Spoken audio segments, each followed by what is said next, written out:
Oh, mag-enroll tayo sa GoTime Bank. Simulan na natin. Ito ang GoTime Bank ng Kios. Mag-enroll ako gamit ang isang valid ID. Kukuha ako ng Visa debit card. Inimput ko lang ang aking cell number at magsasenyo ng OTP code. At yun, gagawa ka ng username at passcode.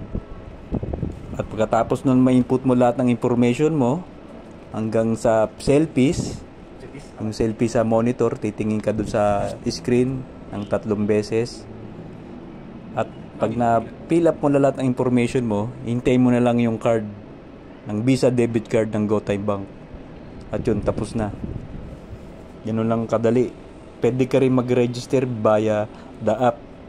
Download lang yung GoTime Bank app. Yun ay walang card, di katulad ng sa Kios may card. Yung sa via the app, lang yun, sa app lang, tapos valid ID lang kailangan din dun. Yan, tumitingin ako sa screen ng 3 beses, saka mo i-scan yung valid ID mo. After nyan, ang pinili ko yung SSS ID.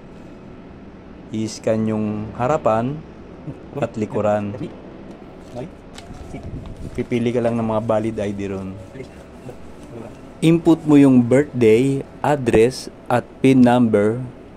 After nyan, ipiprint na ang Visa debit card ng GoTime Bank.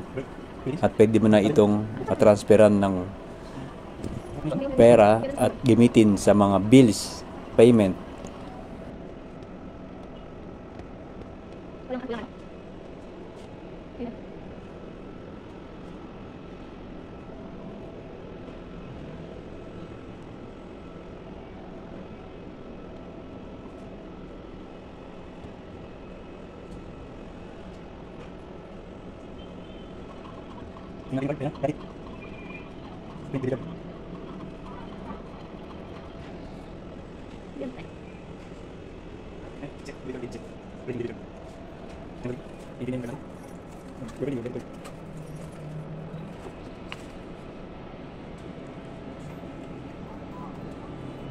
Ito na, ang card natin. Yan. Ito na. Maraming salamat sa panonood. Ganun lang kadali. Yan.